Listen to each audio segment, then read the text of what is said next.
Hello everyone, we're about to do a lesson on the elements of design. You should either have printed out this document or you found a piece of paper and you just wrote in outline letters elements. And we're going to get started on our notes for this unit. All right, the elements of design are super fundamental, just like I always say, just as hydrogen and oxygen are the fundamental elements that make up water, these are the fundamental elements that make up art. They are the tools. Please copy this down. I will ask you to turn this in. The tools an artist uses to create artwork.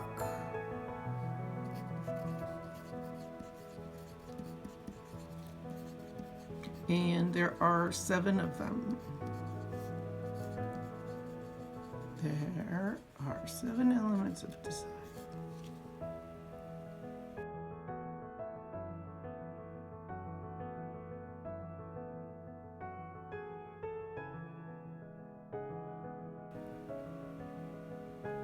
All right, number 1, first element of design, and yes, we are going through these rather quickly, and I think you'll find it super easy to understand. The reason we do talk about these fundamental elements is because we are developing a common language, so we can talk about your artwork. Every class in high school, every class at university level, you go through the elements and principles of design. All right, number 1, the first element of design is very easy. It is a line. A line, you know what a line is for the purposes of this class. We're going to say a line encloses space. And even a simple line can create, hope you can see, creates a mood. What do you mean a line can create mood? Well, when I show you these various qualities of line, you're going to see, for example, if you saw me going like this, you know, Miss Curzon is not a happy camper. I'm angry. Something is stressing me out. I'm angry. Okay. And then textbook line direction, to create a mood, we say that a diagonal line is excited or active.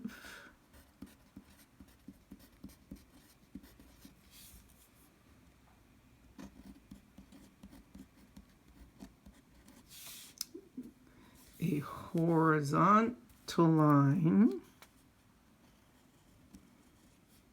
and I've run out of room here, is calm. For example, right, you show the ocean, it's soothing. A horizon is soothing.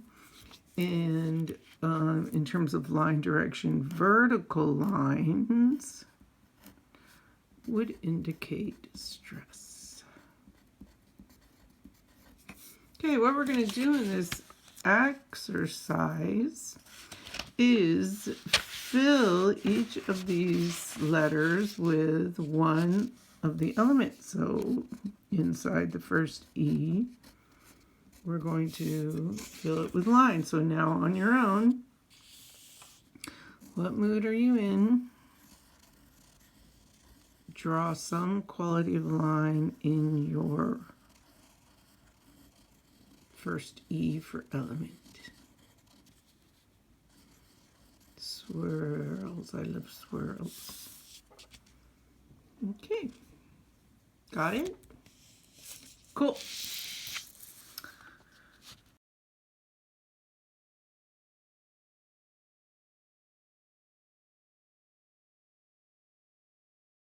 The second element of design is also something very common.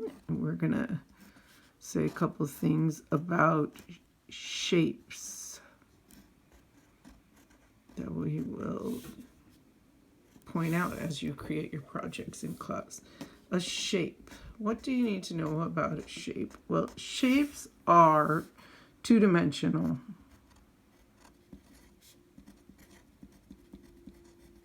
They are flat.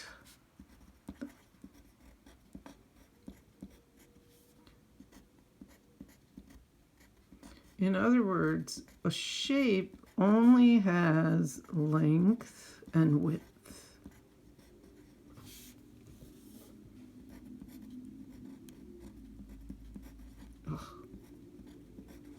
Okay, you're going to need to know the difference between two-dimensional and three-dimensional. All right, so shapes are flat. You know geometric shapes because you've learned them since you were pre-kindergarten. You can name them.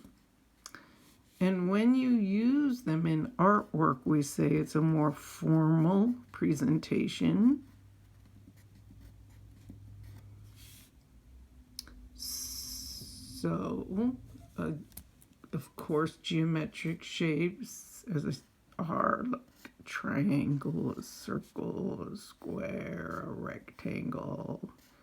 This is what, is certainly common in our everyday language. Now, in our art vocabulary, it's important to distinguish between geometric shapes and, oh, are you excited? I know I am. Organic shapes. What is an organic shape? An organic shape can't be named. It's informal. It's a more casual presentation.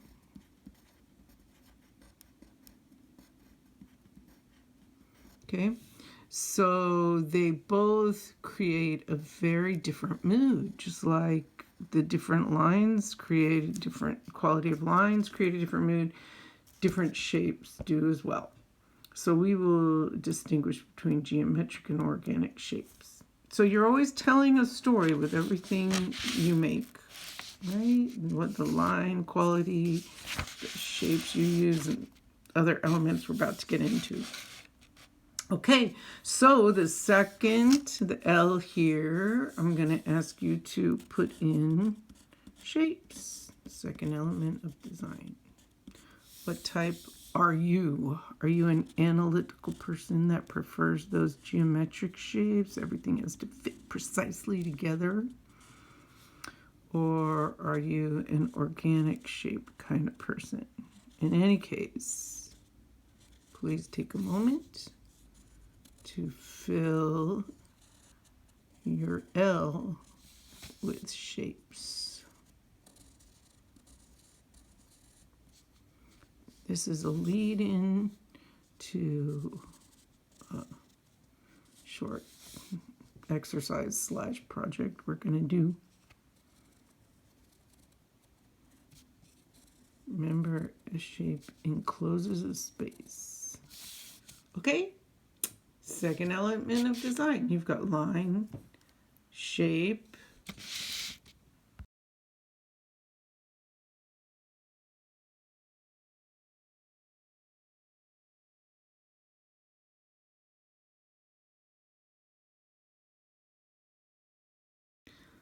the third element of design is form.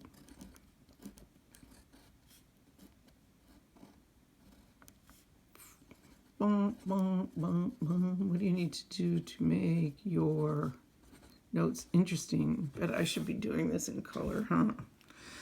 All right, a form is three-dimensional. You talk about three-dimensional all the time, particularly when you're talking about, ooh, it looks really 3D, that quality that makes something look so real. Please be sure you know what are the 3Ds when something is 3D. a shape is 2D. It has length and width, right? What does a form have that a shape doesn't? It has length and it has width. Then it would be flat. Width. But what is the difference is that a 3D item has depth. We're going to do some three-dimensional projects in this class, like making a basket or tooling metal to make it 3D.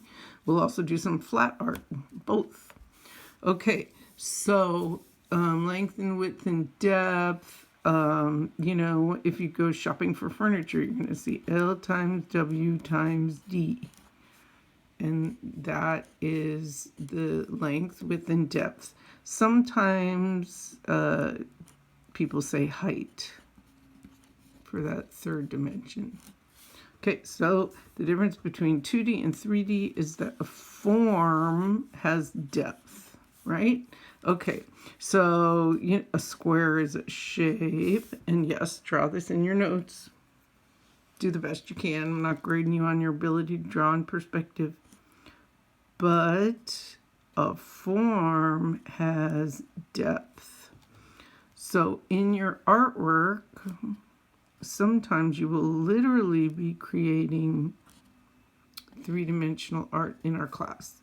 Other times you'll be creating the illusion of depth. I'm going to add background music to my video here because we need background music. Don't worry about doing this if you don't know how, okay? So, length with depth creates form.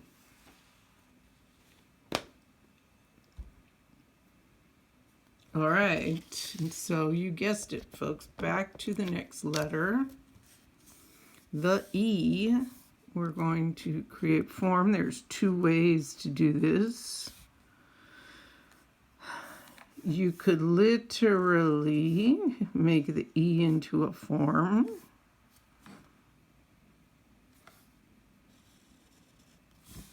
It's a form. Well, it's the illusion of a form. We take a flat two-dimensional space and fool people into thinking there's a form there.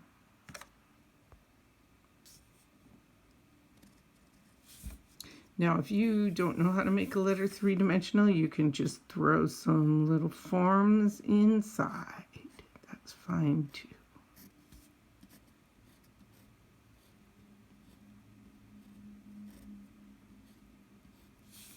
Do you know how to draw a cube? A square? You have a point that the corners go to. Doot, doot, doot. And the front's always parallel to the back. This is not a drawing class. Do not fear. Take drawing for that, for reals. Okay? That's fine.